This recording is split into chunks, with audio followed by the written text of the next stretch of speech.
Alright, here we have a really good deal. Now this is a Japanese Go board, a Hinoki. It's really heavy. It's a very heavy board. I figured what I'll do, because it's so heavy, people will shy away from purchase because of, such excessive freight charges. Blame the post office mafia on that one. I call them the Yubin Kyoku mafia, the post office mafia. Anyways, a really thick piece. That's 210. What's that? 8.5 inches. Just the main body itself. So it's a fantastic piece. Really interesting kind of grain flow there. Good playing surface. It's got a few nicks and bonks here and there, such as like a little nick in there,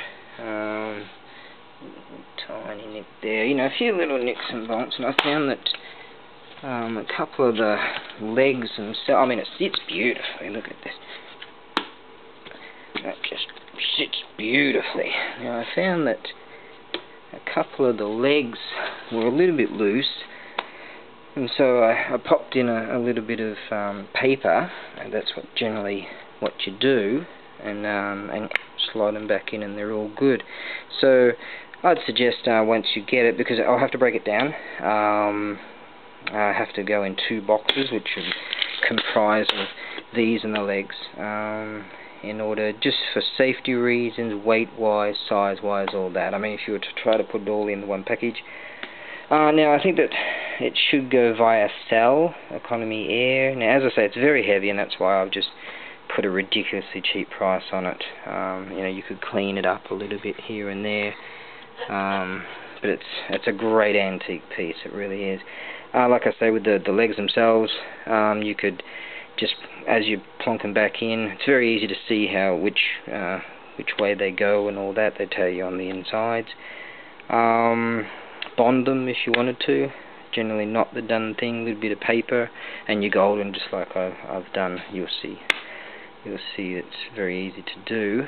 Now, yeah, as I say, very heavy, and therefore I feel that people will just it'll sit there for months, and I need to move a lot of things in order to get some other projects happening, and that's why I'm going to have to sell off a few things, move a few things, some big stuff.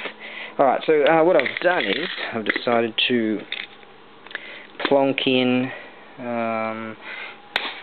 these in, right, these are included, plenty of these are actually glass, okay, so they're not the best, and they're plastic cases, but you've got some really good, you've got all the playing pieces, it's ready to go. So that's a ridiculously good deal. Obviously, packing's a nightmare, and no one wants to do that with these sorts of things, but that's that. It's a sweet piece. It really is. It's a sweet deal. Very rarely will you get something with such thickness. And I think I'll talk about my intelligence. Such thickness, and for such a price. So that's yeah. I feel that if it wasn't so heavy, I'd certainly up the price. To make it. It's just unattractive, the excessive freight charges. That's all. That's the way it goes when you obtain such a heavy piece as this. But as you can see, like I say, a few little things here and there, but nothing really major to worry about. Nothing major at all to bother about. Indeed, you could clean it up if you planed all that up. Cleaned it up, you've got yourself a $1,000 board, haven't you? So, yeah, there you go. Okay.